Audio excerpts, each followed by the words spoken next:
Je voudrais juste qu'on aborde un dernier sujet, parce que l'heure tourne, c'est la question de ChatGPT, donc ce logiciel d'intelligence artificielle qui permet de robotiser un certain nombre de tâches qui ne sont pas des tâches justement physiques, mais des tâches cognitives. Enfin, en fait, il crée des discours. Et vous avez écrit un article avec Laurent Alexandre dans le Figaro qui s'intitulait Pourquoi ChatGPT est plus important que la réforme des retraites, donc un titre assez choc. Et vous dites finalement que ce défi que pose l'intelligence artificielle à nos sociétés est beaucoup plus urgent, beaucoup plus important que la question de la durée du temps de travail. Pourquoi cette prise de position ? On fait la réforme des retraites parce qu'on a des projections déséquilibre du système en 2070. Mais est-ce qu'on a une idée d'à quoi ressemblera le monde en 2070 ? Même dans 5 ans. On ne sait pas et probablement ça va être considérablement différent du monde d'aujourd'hui. En fait, contrairement à ce qu'on... Pour une fois, en général, on a du mal à voir loin sur les problèmes. Et là, c'est le problème, c'est qu'on a du mal à voir près. Le problème tout près, c'est ChatGPT. Alors, c'est quoi le problème ? ChatGPT, c'est un robot conversationnel. Ça paraît pas grand-chose, ça paraît un petit peu anodin, même un petit peu rigolo. Il faudrait que tout le monde, que tous les téléspectateurs aillent voir, aillent faire un essai. C'est assez bluffant. C'est une intelligence artificielle qui ne sait pas ce qu'elle fait, mais il y a 145 milliards de niveaux de critères pour produire par niveau probabiliste, par un système probabiliste, des discours qui répondent exactement, très profondément à votre question, qui sont capables de rédiger une lettre de motivation, d'écrire un poème sur un sujet, de faire... les poèmes sont assez médiocres. Hein. Les poèmes ne sont pas terribles. Alors là encore, attention, il ne faut pas faire une erreur. Tant mieux. Ne faisons pas l'erreur de Kodak. Vous savez que Kodak avait le brevet de la téléphonie, pardon, pas la téléphonie, de la photographie numérique. Ils ont trouvé que c'était assez moche. C'est vrai qu'à l'époque, c'était assez moche par rapport à l'argentique qu'ils faisaient. Parce qu'il faut pas voir le niveau, il faut voir la trajectoire. Le prochain, il aura 100 000 milliards de niveaux et ça va être quelque chose qui va grandir. C'est pas dans 50 ans, c'est pas dans 20 ans, c'est un truc dans quelques mois. Ils sont tous lancés, tous les grandes entreprises du net, Microsoft, Google, etc., dans une course à la production, et même la Chine aussi pour avoir le sien, une course à la production à ce nouvel outil qui est en fait le truc le plus important qui se soit passé depuis l'invention probablement d'Internet au minimum. Voilà. Nous, au Figaro, pour rebondir sur la première partie de l'émission, on a au Figaro essayé de faire résoudre à ChatGPT ou à ChatGPT, peu importe, 5 tâches un petit peu laborieuses que tout le monde fait dans le monde professionnel. Écrire un mail de remerciement, convier les gens à une réunion, organiser un pot de départ.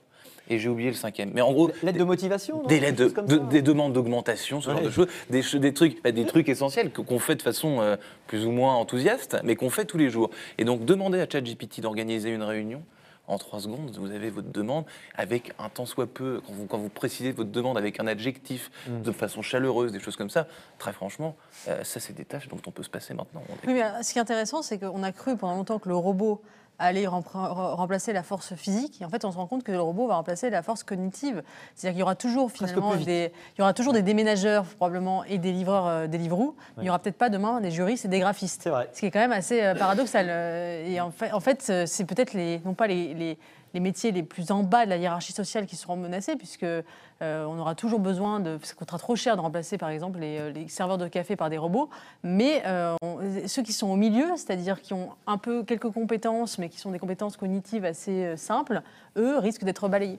Oui, c'est exactement ce qui est en train de se passer. C'est un peu comme une sorte de courbe en U, c'est-à-dire que les gens qui n'ont pas beaucoup de compétences, pour l'instant, ils sont moins chers que la machine, même si vous regardez les robots de Boston Dynamics, ils commencent à être des robots assistants sur des chantiers, donc ça commence à arriver. Et puis évidemment, il y a des très hautes et d'un très grand niveau de seniorité. Donc dès que vous êtes un peu senior, vous allez utiliser ces outils et vous allez gagner un temps fou. Vous n'allez plus avoir besoin du junior. Là, vous auriez eu besoin de quelqu'un. À la place de vos 4 stagiaires, vous allez pouvoir avoir ChatGPT. Ça va vous prendre 10 secondes exactement, au lieu de 4 jours de travail. Et vous n'aurez pas à utiliser les stagiaires. Le problème, c'est évidemment les juniors, les gens qui arrivent, parce que pour devenir senior, théoriquement, il faut devenir junior, donc comment tu deviens. Et puis les gens qui sont effectivement des compétences qui vont se faire, graphiste, évidemment, juriste de base, comptable, c'est déjà le cas. Autrefois, il y avait plein de gens qui faisaient la saisie toute la journée de comptabilité. Ça n'existe plus depuis un moment et ça va s'accélérer parce que la progression de l'IA est incroyable. C'est un tsunami, en fait, qui est en train de nous arriver dessus. Et là, on ne compte pas en années, on compte quasiment en mois. Et là, c'est les premières vagues. Moi, Olivier Babou, je me souviens de 2015 à peu près, l'intelligence artificielle, cette espèce de grand méchant loup qui faisait peur à beaucoup de gens. On disait les chirurgiens, les médecins vont disparaître, vont être remplacés par des intelligences artificielles qui seront infiniment plus compétents, etc.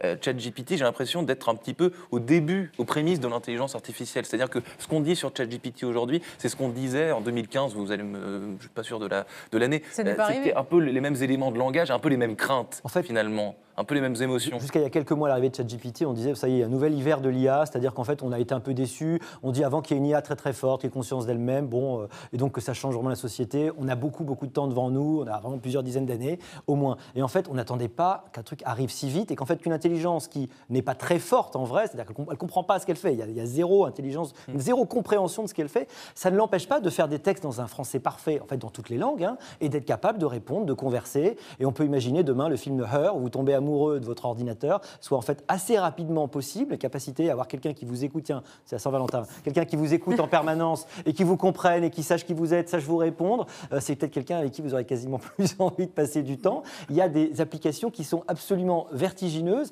et c'est en progression extrêmement rapide. Et en fait, on n'attendait pas quelque chose qui arriverait aussi rapidement. Enfin, je termine, mais Google, c'était une question, déjà c'était complètement fou, mais c'était juste des listes de sites où vous allez trouver la réponse. Il y a des dizaines de milliers de sites. Aujourd'hui, c'est la réponse structurée, organisée, écrite dans un français parfait, et vous pouvez avoir la durée que vous voulez. Comme vous parlez de niveau de langue, comment vous imaginez que ChatGPT va faire évoluer la langue? Ça sera un français académique ou un français très relâché? Ça va aller dans quel sens? Il faut le préciser, écrit dans un français soutenu, une demande... Peut-être dans un français à la manière de Pierre Corneille ou un français du grand siècle. Demande une augmentation comme Pierre Ronsard. L'Académie française va pouvoir être... En fait, la vraie question, c'est comment on va utiliser ces technologies. Parce que les technologies, on arrive assez bien à voir leur progression. Ce qu'on ne voit pas, c'est la façon dont la société est transformée par ces technologies. Regardez, Facebook, il a créé, c'était un trombinoscope. Il a eu comme conséquence indirectement l'occupation du Capitole par un type torse nu avec une toque en bison quand même.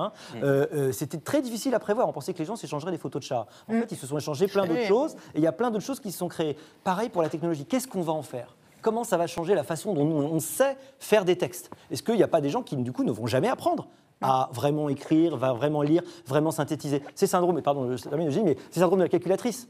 La calculatrice, ça a permis à plein de gens de travailler beaucoup plus et à beaucoup de gens d'oublier les tables de multiplication. Dernière question en un mot. Je vais vous montrer une photo à l'écran d'un homme dont on parle beaucoup. Il s'appelle Elon Musk. Ouais. Tout à l'heure, on parlait des génies de Léonard de Vinci à Florence. Est-ce que c'est le Léonard de Vinci du XXIe siècle ou est-ce que c'est un potentiel tyran très, très dangereux?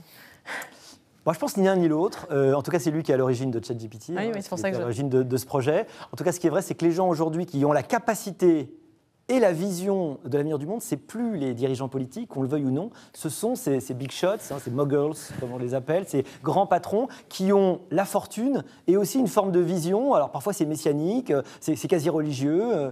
Il y en a un qui veut nous amener sur Mars pour nous faire quitter la Terre, l'autre qui veut tuer la mort, et puis un dernier qui veut nous amener dans le métavers. Donc tout ça, c'est évidemment assez puissant comme vision, quoi, même si c'est pas très réjouissant. J'attends en tout cas, j'attends le palais Farnèse que nous produira l'intelligence artificielle. En attendant, voilà, on verra si l'intelligence artificielle est capable de produire de la beauté aussi, parce que c'est aussi au cœur du sujet. Merci beaucoup Olivier Babot pour cette conversation passionnante. Merci cher Quentin, merci cher Jean-Pierre. Je vous donne rendez-vous la semaine prochaine pour une nouvelle émission Le Club Le Figaroïdé. Mon invité sera le sociologue Gérald Bronner. Très bonne soirée à tous et à la semaine prochaine.